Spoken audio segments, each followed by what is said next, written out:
പ്രവാസി മലയാളിയിലേക്ക് സ്വാഗതം. UAE-യിലെ ഏറ്റവും പ്രസിദ്ധമായ ഖോർഫഖാൻ ബീച്ചിലെ നീന്തൽ താൽക്കാലികമായി നിർത്തിവെച്ചതായി ഖോർഫഖാൻ മുനിസിപ്പാലിറ്റി അറിയിച്ചു. എണ്ണ ചോർച്ചയെ തുടർന്നാണ് ഇങ്ങനെ ഒരു നിർദ്ദേശം പുറപ്പെടുവിച്ചത്.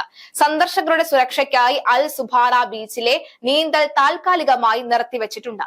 എണ്ണ ചോർച്ചയുടെ പിന്നിലെ കാരണവും യഥാർത്ഥ സ്ഥലവും ഇതുവരെ കണ്ടെത്താൻ സാധിച്ചിട്ടുമില്ല. 2020-ലും ഖോർഫഖാനിലെ 2 ബീച്ചുകളിൽ എണ്ണ ചോർച്ചയുണ്ടായിരുന്നു. അന്ന് അത് നിയന്ത്രിക്കാൻ സാധിച്ചിരുന്നു. അന്ന് അൽ ലുലായ, അൽ സുബാറ ബീച്ചുകൾ ാണ് എണ്ണപ്പാടം ചോർന്നതായി റിപ്പോർട്ട് ചെയ്യപ്പെട്ടത്. ഇത് പരിസ്ഥിതിക്കും സമുദ്ര ജൈവ വ്യവസ്ഥകൾക്കും വലിയ ദുരന്തത്തിന് കാരണമാവുകയും ചെയ്തു. 2024-ൽ ഫുജൈറയിലെ സ്നൂപ്പി ദ്വീപിനടുത്തുള്ള ഒരു കടൽ തീരത്ത് എണ്ണ ചോർച്ചയുണ്ടായി. സമീപത്തുള്ള ഹോട്ടലുകൾ അധികൃതരെ അറിയിച്ചതിനെ തുടർന്നാണ് സംഭവം പുറത്തറിഞ്ഞത്. ദ്രാവക പെട്രോളിയം, ഹൈഡ്രോ കാർബൺ പരിസ്ഥിതിയിലേക്ക്, പ്രത്യേകിച്ച് സമുദ്ര ആവാസ വ്യവസ്ഥയിലേക്ക് പുറത്തുവിടുന്നതിനെയാണ് എണ്ണ ചോർച്ച എന്ന് പറയുന്നത്. ഈ ദ്രാവകങ്ങൾ അസംസ്കൃത എണ്ണയോ ഗ്യാസായോ അല്ലെങ്കിൽ ഡീസൽ പോലെയുള്ള ശുദ്ധീകരിച്ച പെട്രോളിയം ഉൽപ്പന്നങ്ങളോ ആയേക്കാം.